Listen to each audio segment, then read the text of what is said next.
Assalamualaikum warahmatullahi wabarakatuh. Perkenalkan, nama saya Irfan Fadilah, NPM 227555162 dari kelas akuntansi perpajakan 1D. Saya akan menjelaskan tentang kasus pelanggaran pajak yang terjadi pada PT Indosat Multimedia. Yang pertama yaitu kasus pelanggaran PT Indosat Multimedia atau MT diduga melakukan pelanggaran pajak dan memanipulasi surat pemberitahuan masa pajak, pertambahan nilai SPT masa PPN ke kantor pajak untuk tahun buku Desember 2001 dan Desember 2022. Pelanggaran yang dilakukan oleh PT Indosat Multimedia. Dalam kasus pelanggaran ini, PT Indosat Multimedia atau M3 melanggar beberapa prinsip GCG, yaitu diantaranya 1.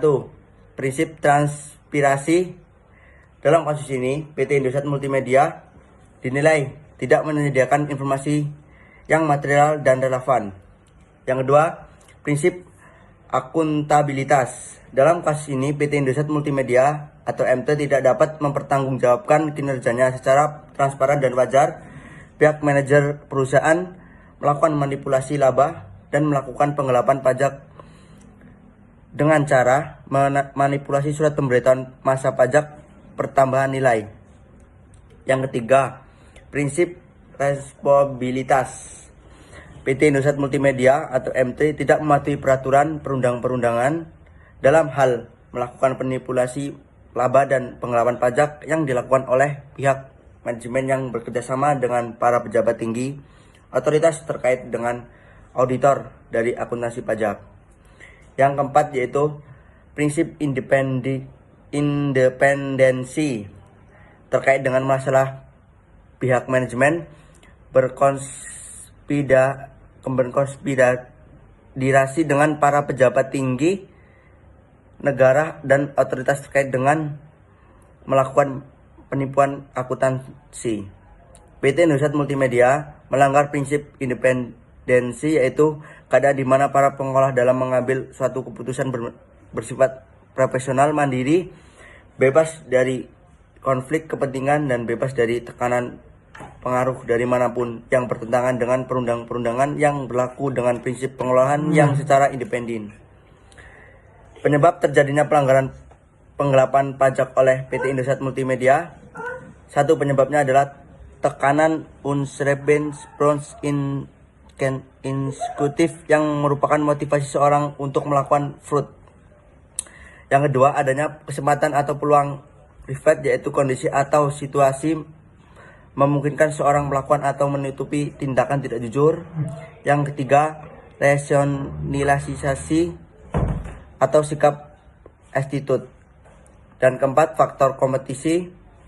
Dan kelima, etika dapat menjadi faktor munculnya kecurangan dan dalam pekerjaan. Terima kasih. Selanjutnya akan dilanjutkan oleh kelompok saya yang bernama Muhammad Hanif Jubar. Assalamualaikum warahmatullahi wabarakatuh. Perkenalkan, nama saya Muhammad Hanif Jubar, NPM 227155544. Dari akuntansi perpajakan, saya akan menjelaskan tentang yang dirugikan dalam kasus pelanggaran yang terjadi pada PT Indosat Multimedia.